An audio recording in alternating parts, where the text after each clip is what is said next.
BNR gold and diamonds తరుగు తక్కువ బంగారం ఎక్కువ. ఇప్పుడు మన వైజాగ్ లో జూలై 24న గ్రాండ్ ఓపెనింగ్. లైఫ్ గురించి మీ కెరీర్ గురించి మాట్లాడేటప్పుడు చాలా ఎక్కువ సార్లు దేవుడి ప్రస్తావన తీసుకొని వస్తారు.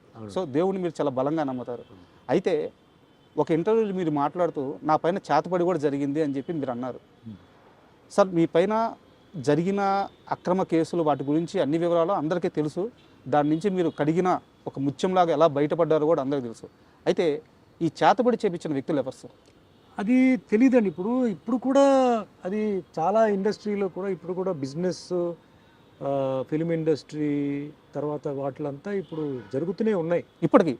కేరళలో చాలా ఫేమస్ చోటానికరే అని చెప్పి ఒక ప్లేస్ ఉంది సార్. అక్కడ ఈ చేతపడి చేసింది తీసేయడం చాలా మందికి తెలియదు.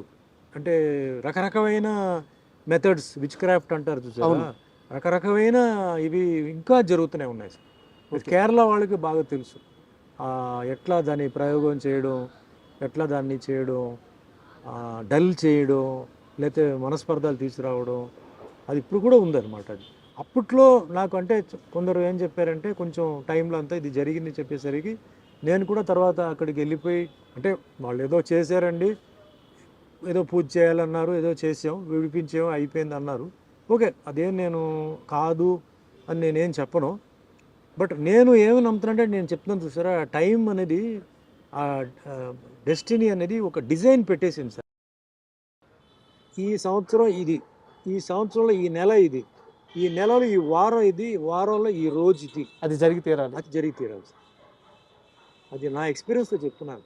మనం వేరే వాళ్ళ మీద చెప్పొచ్చు, వీడు తొక్కేసాడు, వీడు నొక్కేసాడు, వీడి వల్ల జరిగింది, వాడు. ఆ టైం అలా జరిపిస్తుంది.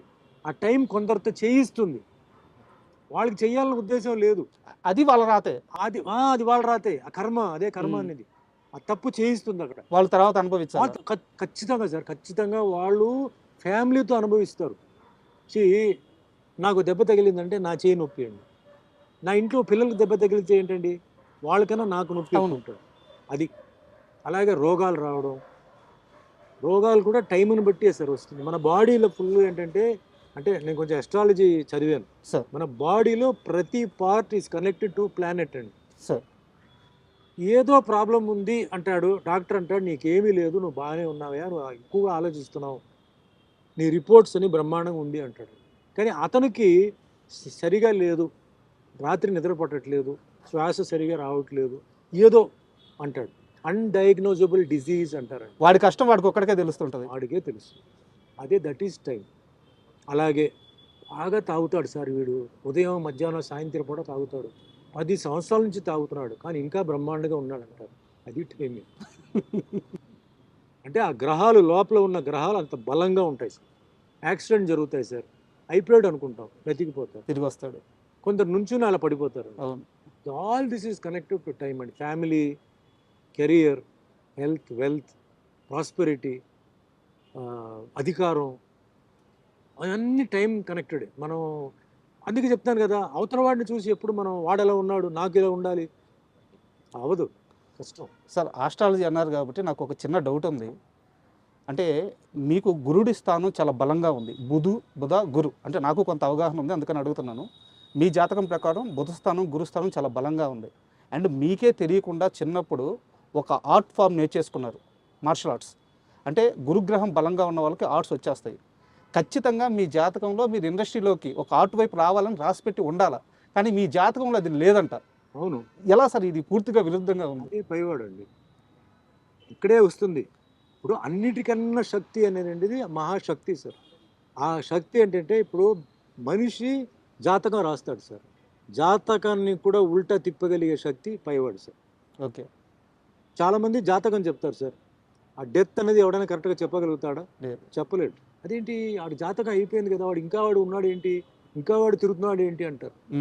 పైవాడు అదే మిరాకిల్.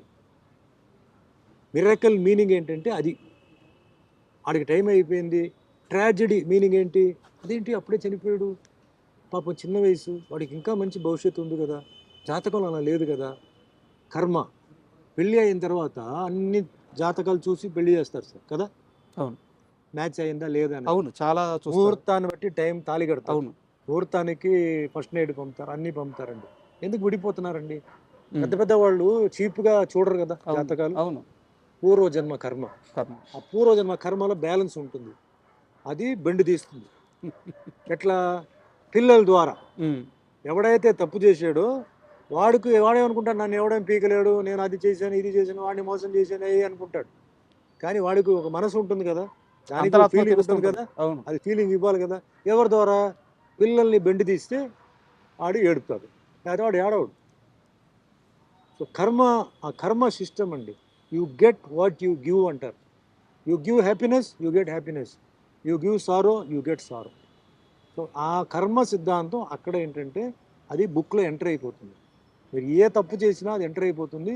ఎప్పుడు ఇవ్వాలి, ఏ విధంగా ఇవ్వాలి, ప్లేట్లో ఇవ్వాలా, ఆకులో ఇవ్వాలా, ఎట్లా ఇవ్వాలి అనేది డిసైడ్ చేసి మీ కరెక్ట్ టైంకి పెడుతుందండి. సార్, మీ జైలు జీవితం గురించి, ఆ పరిస్థితుల గురించి మీరు చాలా ఇంటర్వ్యూలో మాట్లాడారు. నేను వాటి లోతుల్లోకి వెళ్ళట్లేదు సార్. ఆ అంశం మీద నాకు రెండు క్వశ్చన్లు ఉన్నాయి. ఇప్పటివరకు ఎవరు అడగలేదు. 1985 మే 19 డేట్ తప్పైతే కరెక్టే. Correct. 19th. ఆ రాత్రి మీ ఇంటికి పోలీసులు వచ్చారు, మిమ్మల్ని తీసుకెళ్లారు, ఒక ఎఫ్ఐఆర్ వేశారు, అక్కడ ఉంచారు.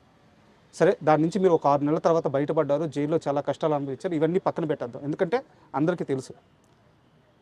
కానీ సార్, మీరు జైలుకి వెళ్ళక ముందు ఒక పెద్ద రాజకీయ నాయకుడు, తమిళనాడులో ఒక పెద్ద రాజకీయ నాయకుడు మిమ్మల్ని పిలిచారని, సుమన్ నీ మీద ఇలాంటి ఒక అభియోగాలు నేను వింటున్నాను, నా దాకా వచ్చినాయి, జాగ్రత్తగా వాటన్నిటినీ పక్కకు వచ్చేసి అని అడిగారని, దానికి మీరు నేను ఏ తప్పు చేయలేదు, నాకు సంబంధం లేదు, నాకేం సంబంధం, నాకెందుకు చెప్తున్నారు అని ఆయన నొచ్చుకునేలా సమాధానం చెప్పారని, దానివల్లే మీరు జైలుకి వెళ్ళాల్సి వచ్చిందని నేను ఒక 2 రోజుల్లో అన్ని పాత వార్తలు అన్నీ తెలుసుకొని కాస్త మీ ముందు ఈ క్వశ్చన్ ఉంచుతున్నాను.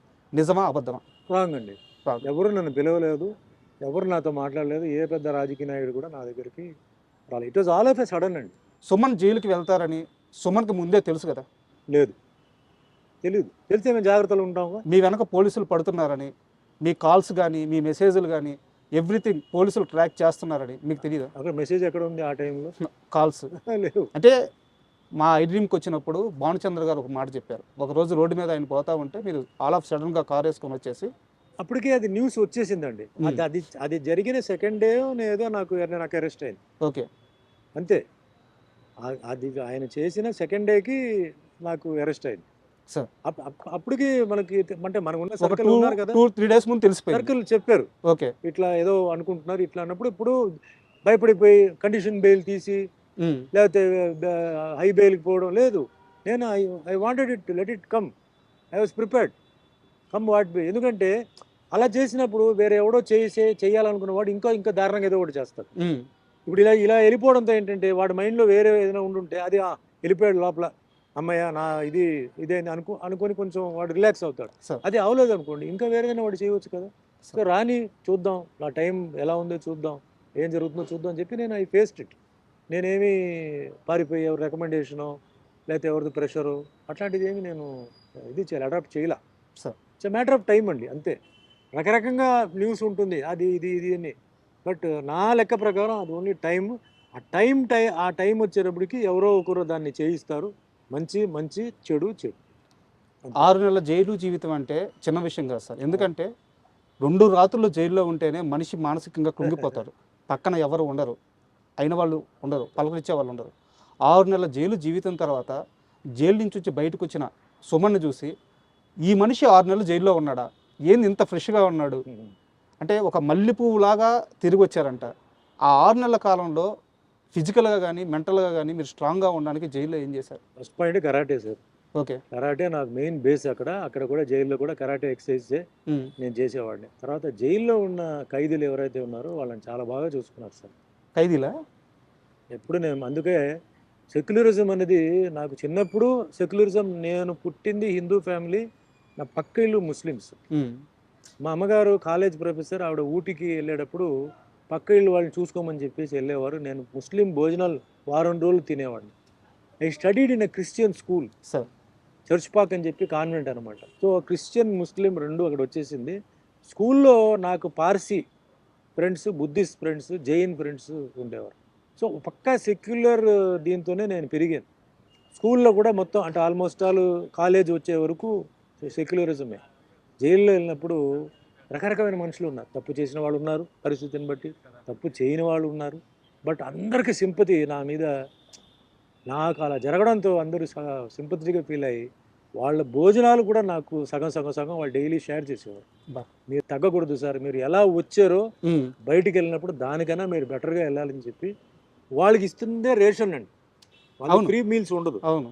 ఆ రేషన్లో కూడా నాకేంటంటే నాకు టిఫిన్ కానీ మధ్యాహ్నం భోజనం కానీ నైట్ నాన్ వెజిటేరియన్ అన్ని పెడతారు, వారానికి 3 సార్లు పెడతారు.